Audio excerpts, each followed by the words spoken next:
apôtre de Jésus-Christ, par la volonté de Dieu, et le frère Timothée, aux saints et fidèles frères en Christ qui sont à Colosse, que la grâce et la paix vous soient données de la part de Dieu notre Père. Nous rendons grâce à Dieu le Père de notre Seigneur Jésus-Christ. Et nous ne cessons de prier pour vous, ayant été informés de votre foi en Jésus-Christ et de votre amour pour tous les saints, à cause de l'espérance qui vous est réservée dans les cieux, et que la parole de la vérité, la parole de l'Évangile vous a précédemment fait connaître. Il est au milieu de vous et dans le monde entier. Il porte des fruits et il s'accroît.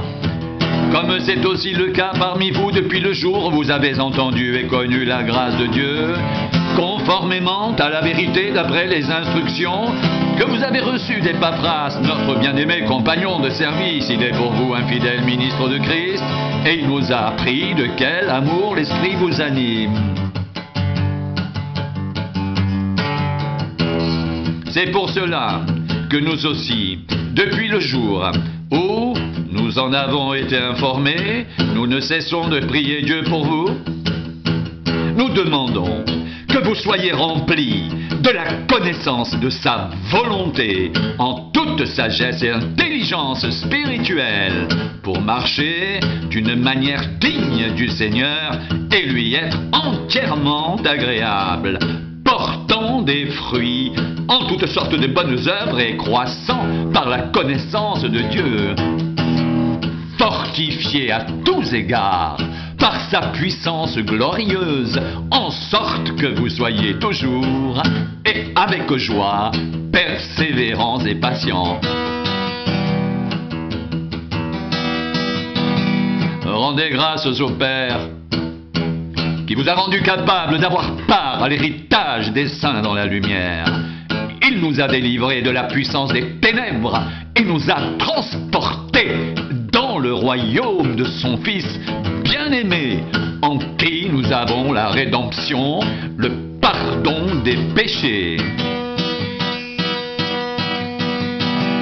Le Fils est l'image du Dieu invisible, le premier-né de toute la création, car en lui ont été créées toutes les choses qui sont dans les cieux et sur la terre, les visibles et les invisibles, trônes, dignités, domination, autorité.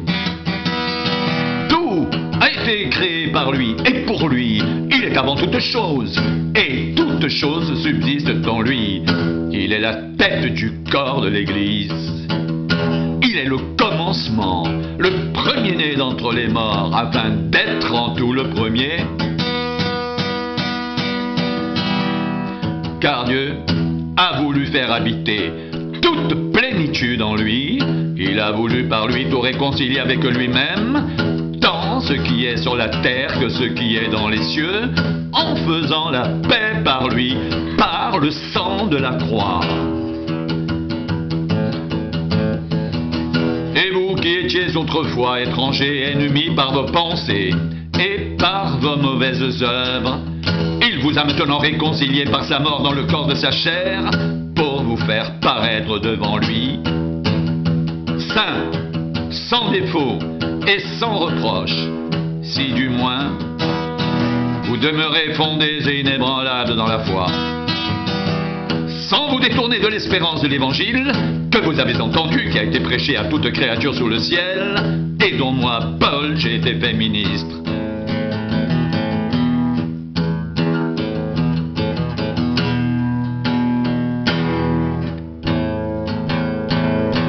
Je me réjouis maintenant dans mes souffrances pour vous. Et ce qui manque aux souffrances de Christ, je l'achève en ma chair pour son corps qui est l'Église.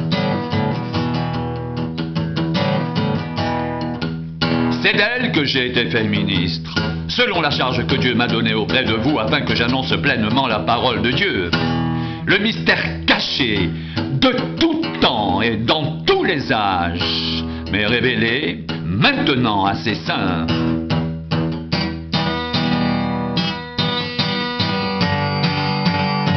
Dieu a voulu leur faire connaître la glorieuse richesse de ce mystère parmi les païens, savoir Christ en vous, l'espérance de la gloire.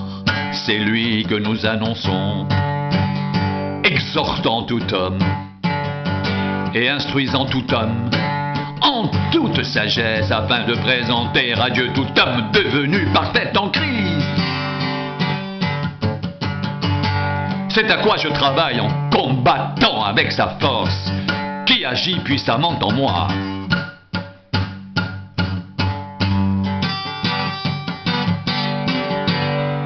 Je veux en effet que vous sachiez combien est grand le combat que je soutiens pour vous, et pour ceux qui sont à la Odyssée, et pour tous ceux qui n'ont pas vu mon visage, afin qu'ils aient le cœur rempli de consolation, qu'ils soient unis dans l'amour et enrichis d'une pleine intelligence pour connaître le mystère de Dieu, savoir Christ, mystère dans lequel sont cachés tous les trésors de la sagesse et de la connaissance.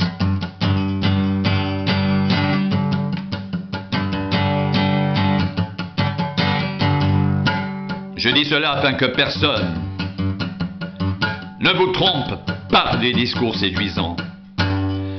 Car si je suis absent de corps, je suis avec vous en esprit, voyant avec joie le bon ordre qui règne parmi vous et la fermeté de votre foi en Christ.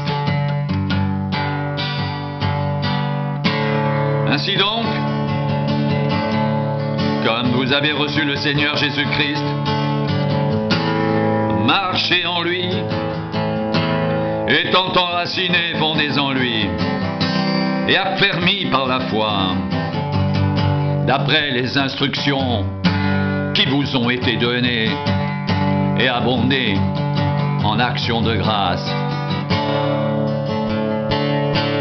Prenez garde que personne ne fasse de vous sa proie par la philosophie et par une vaine tromperie s'appuyant sur la tradition des hommes, sur les principes élémentaires du monde, et non sur Christ, car en lui habite corporellement toute la plénitude de la divinité. Vous avez tout pleinement en lui, qui est le chef de toute domination et de toute autorité. Et c'est en lui que vous avez été circoncis d'une circoncision que la main n'a pas faite, mais de la circoncision de Christ, qui consiste dans le dépouillement du corps de la chair.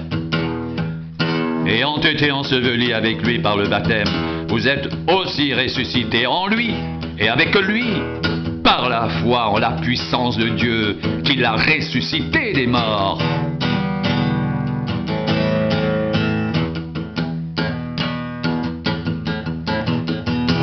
Vous, qui étiez morts par vos offenses et par l'incirconcision de votre chair, il vous a rendus à la vie avec lui, en nous faisant grâce pour toutes nos offenses. Il a effacé l'acte dont les ordonnances nous condamnaient et qui subsistait contre nous, et il l'a éliminé en le clouant à la croix.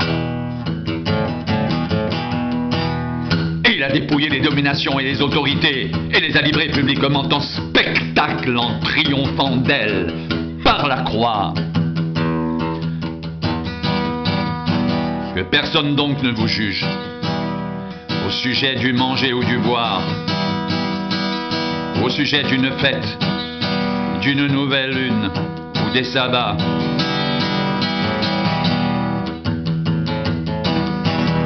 C'était l'ombre des choses à venir, mais le corps est en Christ.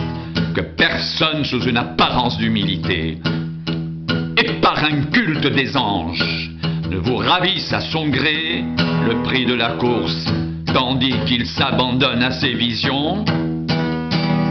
Il est enflé d'un vain orgueil par ses pensées charnelles, sans s'attacher au chef, dont tout le corps assisté, solidement assemblé par des jointures et des liens, tire l'accroissement que Dieu donne. Si vous êtes mort avec Christ aux principes élémentaires du monde, pourquoi, comme si vous viviez dans le monde, vous impose-t-on ces préceptes Ne prends pas, ne goûte pas, ne touche pas un précepte qui deviennent pernicieux par l'abus et qui ne sont fondés que sur les ordonnances et les doctrines des hommes.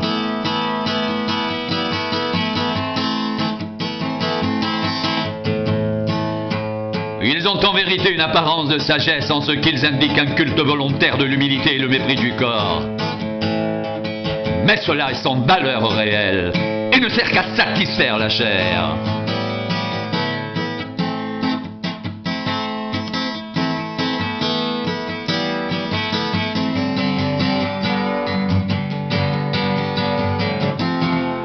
Si donc vous êtes ressuscité avec Christ, cherchez les choses d'en haut, où Christ est assis à la droite de Dieu.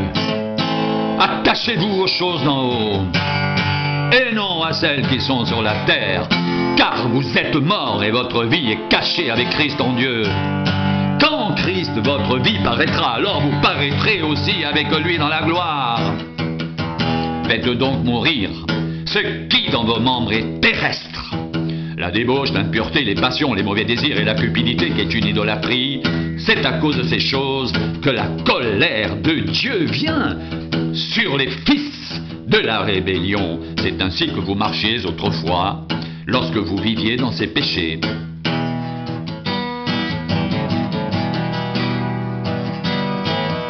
Mais maintenant, renoncez à toutes ces choses, à la colère, à l'animosité, à la méchanceté, à la calomnie, aux paroles équivoques qui pourraient sortir de votre bouche. Ne mentez pas les uns aux autres, vous étant dépouillés du vieil homme et de ses œuvres, ayant revêtu l'homme nouveau, qui se renouvelle dans la connaissance selon l'image de celui qui l'a créé.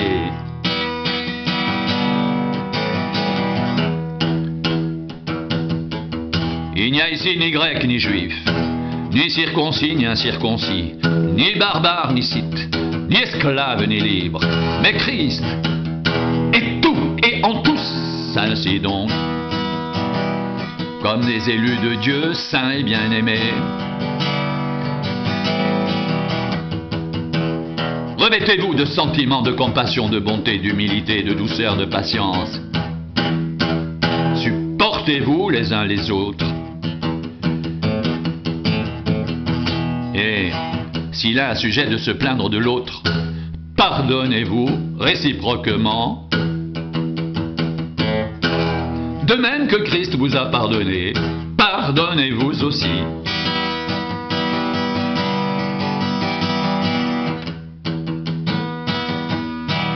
Mais par-dessus toutes ces choses, revêtez-vous de l'amour, qui est le lien de la perfection, et que la paix de Christ à laquelle vous avez été appelés pour former un seul corps règne dans vos cœurs, et soyez reconnaissants.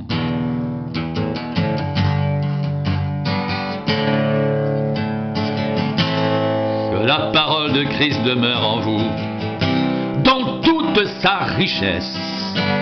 Instruisez-vous et exhortez-vous les uns les autres, en toute sagesse, par des psaumes, par des hymnes, par des cantiques spirituels, chantant à Dieu dans vos cœurs, en vertu de la grâce. Et quoi que vous fassiez, en parole ou en œuvre, faites tout au nom du Seigneur Jésus, en rendant par lui des actions de grâce à Dieu le Père.